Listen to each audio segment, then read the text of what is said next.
Hi guys, welcome back. So how close is Steve Borthwick to knowing his best England side as he goes through the Six Nations and builds to the World Cup?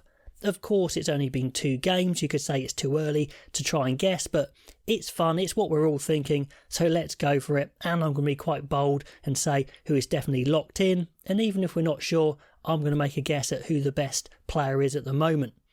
Now, in the loose head, I think it's pretty obvious. The first choice is Ellis Genge, so he gets locked in Capitals. I've talked about him loads, so I don't need to talk about him again.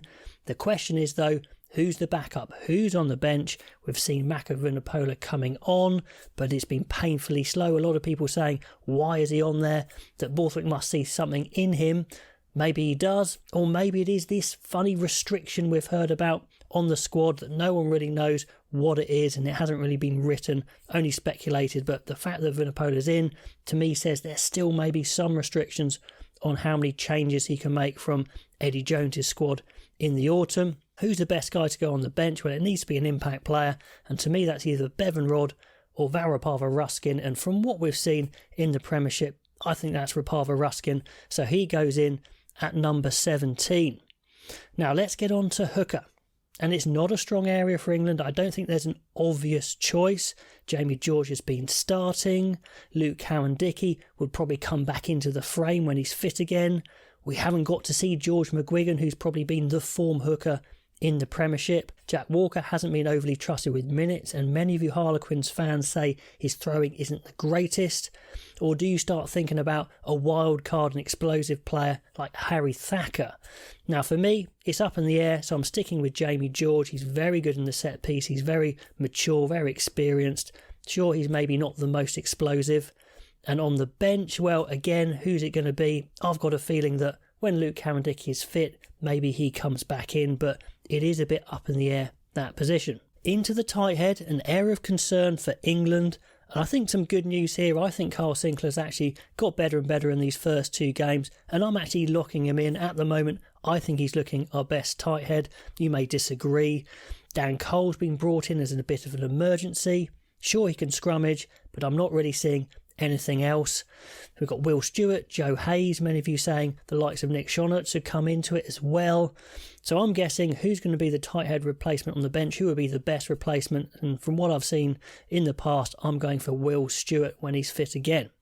Okay, now on to the second rows. Slightly better news for England here. We had Itoje really picking up from his first game, throwing himself about in defence, and if he's at his best, I think he is locked in.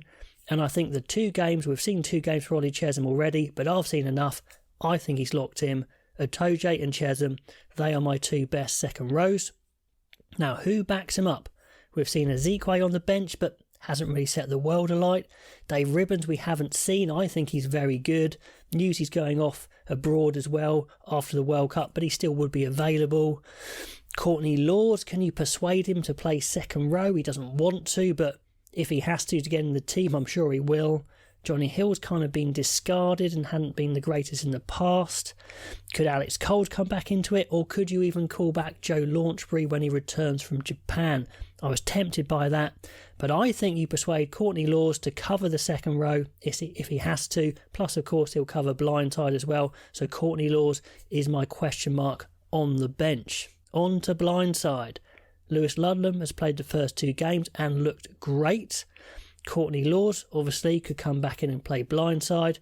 Tom Curry's played blindside before and he's very muscular, he could do it. You can move Jack Willis to blindside, you could bring Tom Pearson in, you could bring Ted Hill in, you could bring Dave Ewers in.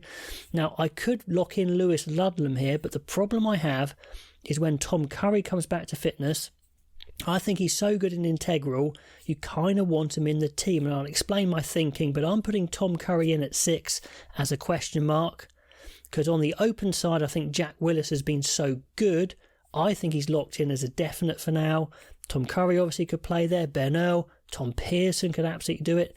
Ben Curry I think didn't quite cut the mustard in the first game. So at number 8 though, here's the problem. Alex Dombrandt's been okay, a bit shaky at times, has improved in the last game. He's still going to have to go some to impress. But Lewis Ludlam, I think, needs to be in the team. You could pick Sam Simmons, Ben Earl, maybe even bring back Billy Vunipola. But I'm going to put Lewis Ludlam in there. I'm going to make a bit of a guess and say that Tom Curry comes in at 6, Jack Willis at 7, and we need a hard carrier, a real hard man, and Lewis Ludlam has shown he can do it. I think he can play very similarly from 8 as he does from 6. And then who's my replacement on the bench? Well, actually, I'm bringing Tom Pearson straight in. Again, I think this could be a player that comes in when Borthwick has more freedom to make changes to his squad. Ben Earl's a good impact player, Sam Simmons, but I think Tom Pearson is the man. That's my prediction. That's my guess. It's good fun. I might not be right. Let me know who your back row would be and the replacement. Now, the halfbacks are interesting. No one's really nailed on, I don't think, in the halfbacks. I'm putting the question mark starter for Jack van Poortvliet still. I think he's building a bit of confidence, but he needs to show that in the games and really become comfortable in his skin, I think.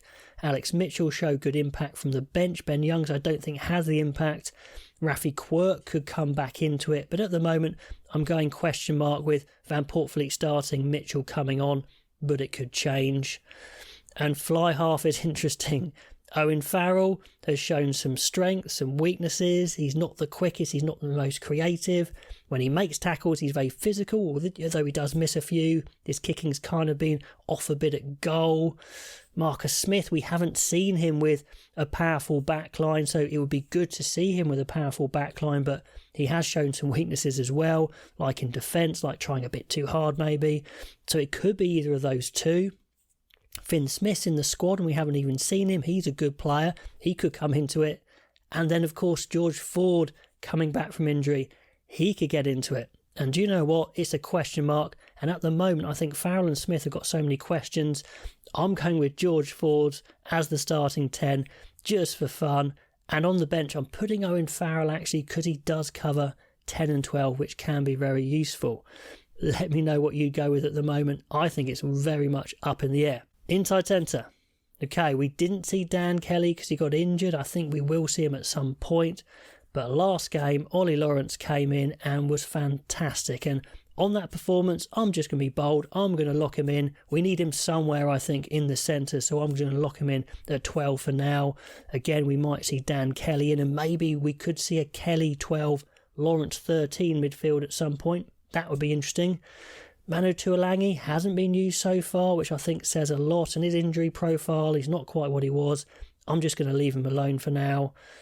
I think we've got the answer on Owen Farrell at 12. It's not a goer, so we'll leave him. You could play Slade at 12, but I don't think you need to. Now you've got Lawrence and hopefully Kelly coming back. So Lawrence locked in. Outside centre, Slade had a decent game, although I don't think he's a definite. We could see Marchant have another go. He's still to have an absolutely outstanding game, I think, for England. But I think he's got it in him. Ollie Lawrence can play 13. Tuolangi again. Elliot Daly, who was picked in the initial squad before he got injured. You know, he's someone who could certainly be good in attack, although you've got to question his defence still. At the moment, I'm going to question mark Henry Slade in at 13. Who would you say is our best 13? Now, on the wings, Ollie Hassel-Collins has played 2 games, and Paul Ladd hasn't really got involved, hasn't touched the ball. You may say that's not his fault, and that's probably true. But in rugby, in sport, as a winger, that's just tough. It's always your fault, unfortunately, if you don't get involved. So he's got to find a way of getting involved quickly if he's going to press his case. Max Malins, I'm still saying maybe a bit lightweight to start every game at wing, but very talented. Henry Arundel is absolute gold dust. I don't think there's anyone like him. And even though he's only played a few minutes for Borthwick, I'm actually locking him in straight away. I think he is one of England's best wingers. Could play at full-back, of course, but I'm putting him on the wing for now. And the other guys in the frame are Anthony Watson, Caden Murley, Elliot Daly for now. So I'm going to make a guess on the other wing. A pure guess, I'm going to say Anthony Watson, back to his best, plays on the other wing. Full-back, we've seen Freddie Stewart pretty exclusively for England, under Eddie Jones, now under Borthwick. But Tommy Freeman is worth a look. Max Malins, we know, can play fullback. Elliot Daly's played fullback. Henry Arundel's played fullback. But I just think for what Freddie Stewart brings, I think you lock him in for now. Sure, he's not the best agile defender. I think he can hit big lines in attack as well. Of course, his high ball game is good. I think his kicking game is really good as well. If you get the right wingers around him, I still think he's a starter. And on the bench, I think you need someone versatile. Could be Daly, could be Freeman, but I think Max Malins gets it for now. So that's my best 15 and my best 23. Some of them locked in for now, some of them question marks. I'd love to know what you think and what your best England team would be. Put it all in the comments below, and I'll catch you next time.